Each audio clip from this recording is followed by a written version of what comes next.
Hey everyone, my name is Christy Padel and I'm currently studying my Bachelor of Education in Primary School Teaching at Charles Darwin University. I identify as Aboriginal and it is extremely important to me to always consider culture during my learning and teaching experiences so far. I come from a low socio-economic area in the southeastern suburbs of Melbourne, Victoria, and we currently have the highest rate of family violence police call-outs in Victoria, and we have above average for Victoria rates of children on child protection orders. This is relevant as the topic that I will be discussing today, the main topic, is trauma-informed practice. I have chosen this topic as I have come across many students during my placements that have experienced trauma throughout their childhood, and I have also had my own trauma experiences during my childhood, so it's very close to me. And I never really had the teachers and they didn't have the knowledge on how to help me and support me during my school years as a child.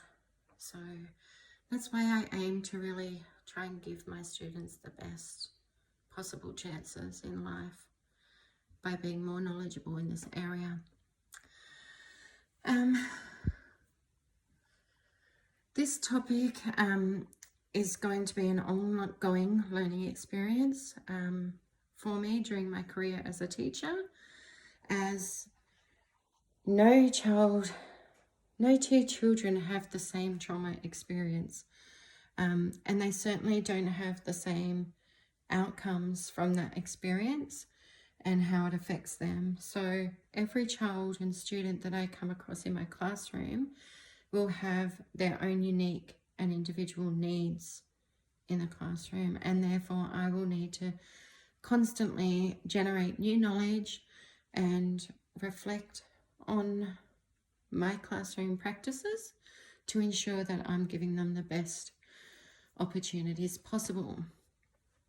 My lofty goal is that I want to be a teacher who can have a positive impact on my trauma-affected students. I want to help them become the best that they can possibly be, academically, socially, emotionally, and in all aspects of their life. My learning goals that I have chosen after studying this area is that I will create a safe, trusting, and inclusive learning environment for my trauma-affected students. My second is that I will implement culturally respectful strategies for my trauma-exposed students, in particular Aboriginal and Torres Strait Islander students, but not limited to those cultures alone. And my third and final learning goal is that I will implement appropriate pedagogies into my classroom that will enhance student engagement and promote successful outcomes for every individual student. I'm going to briefly discuss the articles from my assignment 2, which I found really valuable. They discuss numerous strategies and pedagogies, so I won't go too deeply into each of them, but I will discuss them briefly. And I also need to study them more deeper as well so that I can gain a better understanding, as these articles really only just touched the surface of each of these. So the first one that I'll discuss is the ARC model, which is attachment, regulation, and competency model. Basically, that is focusing on strengthening their attachments and their safe people, I guess, their carers, building those respectful relationships and offering support and appropriate responses to behaviours. Regulation refers to managing difficult behaviours and emotions, and competency is increasing opportunities of choice and empowerment for trauma-affected children. Another model that was discussed in those articles that I studied was Head Start Trauma Smart. And that main focus of that model is to really focus on helping kids cope and manage their feelings and emotions, whether it's in the classroom or at any time in their life. A couple of my articles that I read was focused on Aboriginal and Torres Strait Islander people. They are currently one of the most traumatized groups in the world and are at much higher risk of being exposed to trauma or experiencing trauma during childhood and adulthood. There was a model specifically for Aboriginal and Torres Strait Islander people called the Substance Abuse and Mental Health Service Administration Model, which includes 6 guiding principles, which are safety, transparency and trusting relationships, peer support, collaboration, empowerment, voice and choice, and culture and history considerations. It's really important with Aboriginal and Torres Strait Islanders that we consider their history and intergenerational trauma. Another pedagogy discussed in those articles is trauma-informed behaviour support model, which basically is being culturally responsive and offering positive behaviour support practices. The article actually was focusing on a 3-year study into the effectiveness of this model, and there was 92% of Aboriginal and Torres Strait Islander people in that study, and the results were that it showed promising reduction in problem behaviours in the classrooms. Some of the activities that I discuss in this essay that's connected to this video are whole school policies that should be along the same, they should be, every teacher, everyone in the school should be following the same policy. This is really important to me, as I'm not going to be the one student's teacher throughout their entire schooling. They will also have specialist teachers.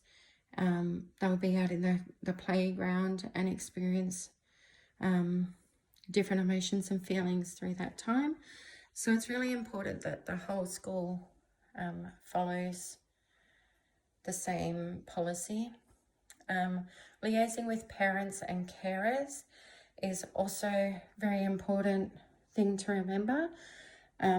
That will help me learn more about how to help the student and about what they're going through. These activities relate to like the AITSL Standard 7, which is engage professionally with colleagues, parents, carers and the community, which also means that I need to collaborate with more experienced teachers in my school, lead teachers, even the student wellbeing, who can help me build upon my knowledge and generate more knowledge. Activities within my classroom and for my students directly relate to the AITSL Standards 1, Know Students and How They Learn, and the AITSL Standard 4, which is under professional practice, and that is to create and maintain a supportive and safe learning environment for all students. That's creating clear expectations and behaviours in the classroom, providing structure and routine, collaborative learning strategies for students to feel valued, offering self-regulation strategies, which might be sensory objects, fidget toys, a calm, quiet, safe space for them to go to when needed. They're all activities that I need to consider. I've also mentioned a few networks and resources that I want to quickly mention as well in my assessment. They're really important because that will be something that I'll turn to regularly and find the resources that I need for particular students at any given time, and having that on hand will be really valuable to my teaching career. Some of those resources and networks are ELMS, Early in Life Mental Health Service, and Families Australia. They offer services directly to families for when they need professional help for their child. Berry Street is a great resource for whole schools to achieve the same policy.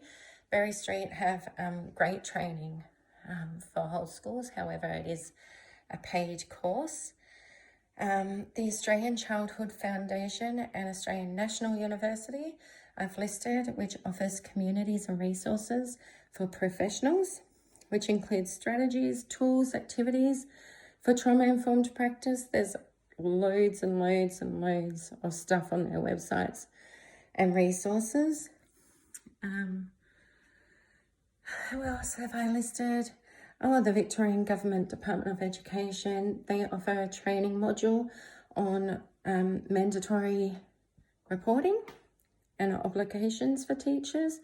This is something super important that I need to learn, because if I ever come across a student who I don't know has trauma, but I'm witnessing things that may suggest that they have that, there's definitely mandatory practices and reporting that I need to do. So I definitely need to do that training module that's on that site. And that's basically it. I need to conclude this discussion. I just want to say that basically the more I learn about trauma-informed practice, the more I realize how complex the topic is, and there's so many variables, which just means that it's definitely going to be a continuous learning plan throughout my teaching career. And if I dedicate my career and my teaching to trauma-informed practice, I will be able to reach those learning goals and, you know, my lofty goal as well. I'll be able to help students become the best that they can be. And I will leave it at that, as I have gone over my time, but thank you very much.